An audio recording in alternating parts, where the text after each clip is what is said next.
su un commento su questa vittoria da parte vostra.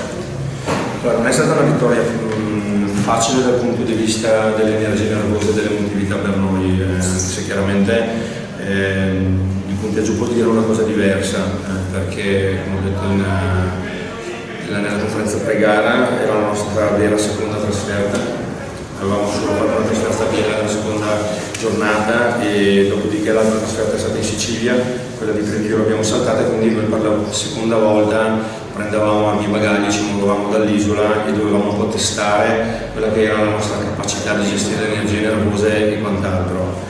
E quindi sono molto contento, molto soddisfatto del risultato chiaramente. Per quanto riguarda la prestazione è chiaro che abbiamo subito un po' all'inizio difensivamente i primissimi minuti, lasciando qualche canestro facile e rischiando di far prendere a Bergamo troppa fiducia, giocando fuori casa è sempre una cosa molto pericolosa. Poi abbiamo aggiustato un pochettino e siamo riusciti a finire il primo quarto con un ottimo attacco, distendendoci bene in contropiede, rubando anche qualche pallone. Il secondo quarto tutto sommato è stato soddisfacente perché abbiamo mantenuto una buona difesa, abbiamo tenuto gli avversari a 14 punti. Nel terzo quarto, tornati dagli spogliatoi, avevamo preparato un approccio un po' diverso rispetto a quello che abbiamo avuto, però qui devo dire che un pochettino anche il collega Calvani con un po' di tatticismo ci ha messo in difficoltà, abbiamo fatto fatica a circolare la palla, abbiamo fatto fatica a trovare i nostri punti e di conseguenza abbiamo perso un pochettino anche di aggressività dietro. Chiaramente per Bergamo non era facile giocare senza un americano come Carroll, noi abbiamo cercato di sfruttare chiaramente questo che è una cosa a nostro favore, ci siamo riusciti, abbiamo gestito un pochettino neanche troppo bene a un certo punto a cavallo tra terzo e quarto quarto, perché far avvicinare una squadra che gioca in casa a 9-8 punti dopo essere stati sopra anche di 18 è sempre molto pericoloso, però poi siamo stati bravi con 2-3 stop difensivi a riprendere un gap che ci ha permesso di condurre anche con delle rotazioni un po' più aperte al finale della gara. Tecnicamente parlando ho poco da dire, se non che sono contento dei ragazzi. Sicuramente la qualità del gioco è stata un po' a fasi alterne perché abbiamo alternato bei momenti e momenti invece di grande difficoltà. 16 palle perse fuori casa sono troppe, in prospettiva della partita di sabato a Latina contro l'Eurobasket chiaramente è un dettaglio su cui dovremo lavorare in questi 2 o 3 giorni.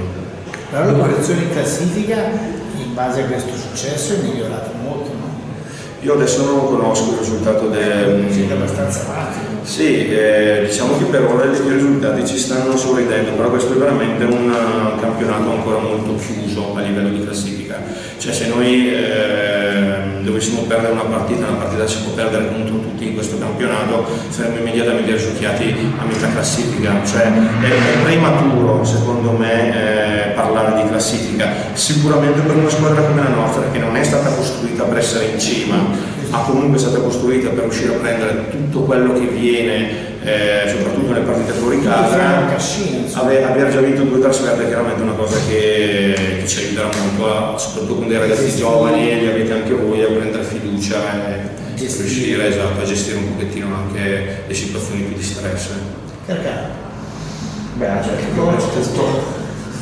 mi sembra che alla fine del primo quarto fu quello decisivo perché è stata la zappata lì, poi l'avete comunque controllata senza grossi affari, andate a rientro in Bergamo, la zappata vera l'avete andata lì. Sì, diciamo che a livello di punteggio l'abbiamo data a fine primo quarto con i 9 punti di scarto, però la verità è che a livello invece di fiducia nostra e sfiducia degli avversari l'abbiamo data nel secondo quarto concedendo 14 punti, perché è chiaro che al di là del vantaggio, quando nel momento tale che tu in casa altrui riesci a controllare il gioco avversario e concedere l'avversario sotto 14 punti è una cosa che, ripeto, a prescindere dallo scarto ti dà un pochettino il senso di controllarla e agli avversari chiaramente di essere in difficoltà. Quindi penso che il più 5 del secondo quarto, ma con i 14 punti subiti, siano obiettivamente più importanti dei 9 punti di scarto del primo quarto. Senta, si aspettava una cornice di pubblico maggiore e ha parlato anche appunto del fattore campo, però la cornice di pubblico mi pare stasera non era...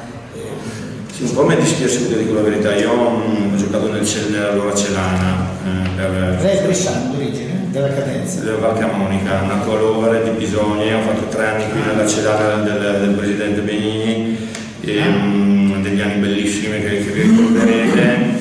E so cos'è la pallacanestro a Bergamo, so che è un amore e odio, una situazione non sempre facile da gestire, un po' tanto schiacciata. E mi sarebbe piaciuto ci fosse più gente, ma non per me, non per la partita in sé, ma perché comunque un pochettino io qualcosa qua ho lasciato, quindi una piazza alla quale sono da sempre e per sempre molto affezionato.